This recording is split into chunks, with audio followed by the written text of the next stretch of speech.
ساری مخلوق کے لیے نبی بنا کے بھیجا گیا. اس سے پہلے جتنے بھی انبیاء تھے وہ سب کے لیے نہیں آئے تھے, وہ خاص قوم کے لیے آئے تھے. بعض دفعہ ایک ایک خاندان کے لیے بس آتے تھے, ایک قبیلے کے لیے آتے تھے, ایسا بھی ہوتا تھا. نبی پاک صلی اللہ علیہ وسلم قیامت تک کے سارے انسانوں کے لیے. حضرت عیسیٰ علیہ السلام اور موسیٰ علیہ السلام یہ صرف یہودیوں بنی اسرائیل کے لیے آئے تھے, صرف اس قبیلے کے لیے آئے تھے, اور کسی کے لیے نہیں آئے تھے. وہ ختم ابی النبیون, چھٹا معجزہ یہ بتایا کہ مجھ پہ نبوت ختم کر دی گئی. یہ بہت ختم ہے نبوت, یہ بہت بڑی چیز ہے. تو یہ جو ہے یہ ذہن میں ہمیں رکھنا ہے. جوامع الکلم یہ بتانا مقصود تھا اس کے اندر. اور اب تھوڑا سا کتاب کا انٹروڈکشن, اور اس کے بعد ہم حدیث جو ہے وہ پہلی حدیث وہ بعد میں شروع کریں گے. ہم نے اس میں زاد الطالبین کے نام سے ایک مجموعہ ہے, یہ ڈرائیو بک ہے, اوریجنل نہیں ہے. اور اس کے کمپائلر جو ہیں وہ مفتی عاشق الہی بلند شہری رحمۃ اللہ علیہ, اب ان کا انتقال ہو گیا, کراچی میں ہوتے تھے, اور بہت متقی پرہیزگار, بہت سادہ شخصیت تھے, اور بہت بڑے علم والی, بے شمار کتابیں ان کی لکھی ہوئی ہیں. اور یہ کتاب, یہ میں انشاءاللہ عربی میں پوری, اس کتاب کے اندر شرح نہیں ہے اور ترجمہ بھی نہیں ہے, لیکن یہ کتاب میں انشاءاللہ ہم آپ کو دے دیں گے, ڈال دیں گے آپ کو گروپ کے اوپر, آپ اس کو دیکھیے گا. اس کے اندر چھوٹی چھوٹی حدیثیں جمع کی گئی ہیں, اور یہ حدیثوں کے ٹوٹے جمع کیے گئے ہیں, حدیثوں کے ایکسٹریکٹس ہیں, پوری حدیثیں نہیں ہوتی, بلکہ اس میں سے پرسنل ڈیولپمنٹ کی جو بات تھی اس کو نکالا گیا. بعض دفعہ حدیث لمبی ہوتی ہے, اس میں اور بھی باتیں ہوتی ہیں, اس میں سے پرسنل ڈیولپمنٹ کی بات تھی, خالی وہ اتنا حصہ نکال کے اس میں ڈال رکھا گیا. اس کے اندر سے سند نکال دی گئی, کیونکہ عوام الناس کے لیے کتاب ہے, لوگوں کے لیے, عام لوگوں کے لیے. عام لوگوں کو سند سے کوئی غرض نہیں, سند نکال دی گئی. متن میں بھی خالی صرف جو کام کا متن تھا وہ رکھا گیا. احکام کی حدیثیں نہیں لی گئی اس کے اندر, اس لیے کہ احکام کی حدیثیں سمجھنا یہ بھی عام لوگوں کا بس کی بات نہیں ہے. اس کے اصول ہوتے ہیں پورے, اس کے پورے بنیاد اس کی سمجھنی ہوتی ہے, پڑھنی ہوتی ہے. تو احکام پوچھے جائیں گے علماء سے. تو یہ اس کے اندر خالی وہ سیکشن لیا گیا. پھر اس کتاب کی دوسری خاص بات یہ ہے کہ اس کو عربک لینگویج کے سیکھنے کے انداز میں مرتب کی گئی ہیں حدیثیں. اس میں چیپٹرز بنائے گئے ہیں کہ, اور یہ باقاعدہ جو 8 سالہ وفاق المدارس کا جو عالم کا کورس ہے اس کے اندر دوسرے سال میں پڑھائی جاتی ہے کتاب. اور یہ دوسرے سال وہ ہوتا ہے, بہت اہم ہوتا ہے کہ اس کے اندر عربک زبان پہ مہارت حاصل کروائی جاتی ہے, اور اس کی ابتدا ہوتی ہے مہارت اس کی. تو عربی کے کچھ الفاظ ہیں, اور جس کے معنی سکھانے کے لیے اس گروپس میں کیٹیگرائز کی گئی حدیثیں, کہ وہ حدیثیں ساری جو اس لفظ سے شروع ہو رہی ہیں, جو حدیثیں ساری جو انما سے شروع ہو رہی ہیں, وہ حدیثیں ساری جو ماں سے شروع ہو رہی ہیں, یہ سارے عربی کے الفاظ ہیں جن کے کچھ مطلب بنتے ہیں, اور انہوں نے اس طرح اس کو گروپ کیا ہے. تو لینگویج کو سیکھنے میں بھی ہم چونکہ لینگویج پہ فوکس نہیں کر رہے, تو ہم وہ اس آسپیکٹ سے اس کو نہیں دیکھیں گے, ہم تو اس کو پرسنل آسپیکٹ اور اصلاح کی نیت سے دیکھیں گے. تو اس کی یہ دو خصوصی باتیں اور صفات ہیں. اور یہاں پہ ہم آج کے درس کو ختم کرتے ہیں انشاءاللہ, آج کے لیکچر کو. اور اگلے ہفتے سے انشاءاللہ پھر جو اصل حدیثیں اس کو بیان کرنا شروع کریں گے, اور اس کے اوپر اس میں جو کیا ہمارے لیے گائیڈنس نکلتی ہے, کیا ہماری ڈیولپمنٹ کی باتیں نکلتی ہیں, اور وہ ہم اس پہ بیان کریں گے. اور انشاءاللہ آپ کو جب کوئی سوال ہو آپ اسی طرح چیٹ پہ بھیج دیں, آپ واٹس ایپ گروپ پہ بھی ڈال سکتے ہیں سوالات اپنے. اور جتنا کچھ ہے یہ سلائڈس میں ڈال دوں گا انشاءاللہ. آپ سب کو اجازت ہے کہ آپ اس کو لیں اور آگے پڑھائیں. آپ سب پڑھنے کی نیت سے پڑھیں, ہر ایک استاد بنے, ٹھیک ہے, ہر ایک دائی بنے, آپ سب دائی اور دائیاں ہیں, ٹھیک ہے. تو اس کی اجازت ہے, آپ یہ سلائڈ استعمال کریں اور اوروں کو پڑھائیں, اوروں کو ڈسٹریبیوٹ کریں. کوئی کاپی رائٹ نہیں ہے دین میں, اور جتنے زیادہ وہ کریں گے آپ کے لیے صدقہ جاریہ بنے گا, ہمارے لیے صدقہ جاریہ بنے گا. جی جناب, سوال آ رہے ہیں. جی اویس احمد صاحب, کو میں انمیوٹ کروں, کوئی سوال کرنا چاہے تو. ایک منٹ, لیٹ می سی.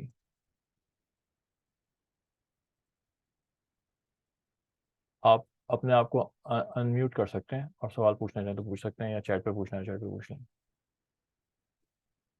اویس احمد صاحب نے ہاتھ کھڑا کیا.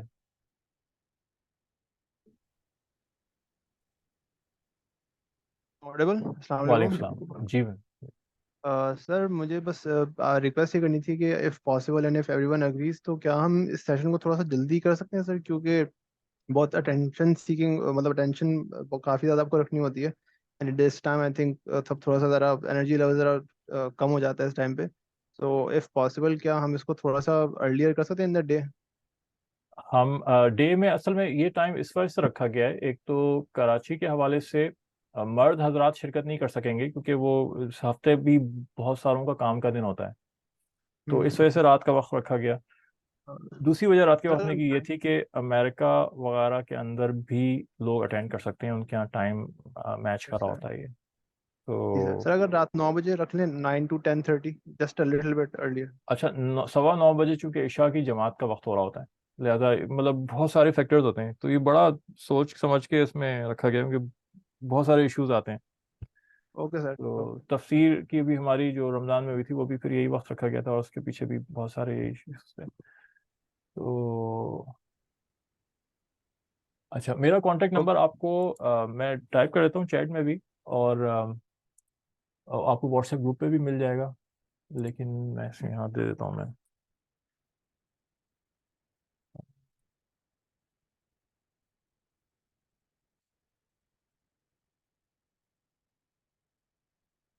یہ میرا کانٹیکٹ نمبر ہے، اور واٹس ایپ گروپ سے بھی آپ نکال سکتے ہیں، اس کے اندر بھی مل جائے گا آپ کو. جی. اچھا جن کا حج کے بارے میں سوال تھا تو وہ آپ واٹس ایپ گروپ پہ بھیج دیں، ہم اس کے بعد اس کو دیکھ لیں گے.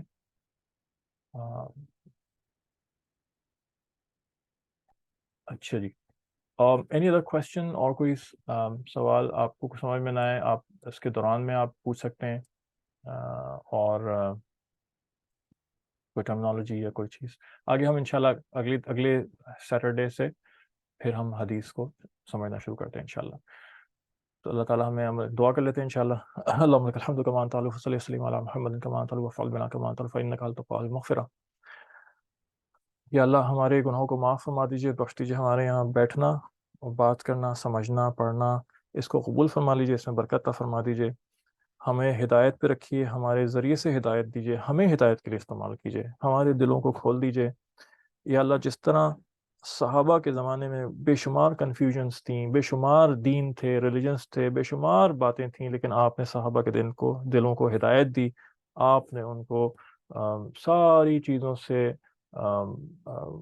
پاک کر دیا. آپ نے ان کو یکسو کر دیا، فوکس کر دیا، ان کی ساری کنفیوژن دور فرما دیں. یا اللہ آپ ہماری بھی ساری کنفیوژن دور فرما دیں. آج بھی وہی حال ہے، ہر زمانے میں بھی وہی حال رہتا ہے. آج بھی ہر ایک اپنی اپنی باتیں کر رہا ہے، آج بھی ہر شخص کئی باتیں، ہر شخص بیٹھ کے بہت ساری باتیں کر رہا ہوتا ہے.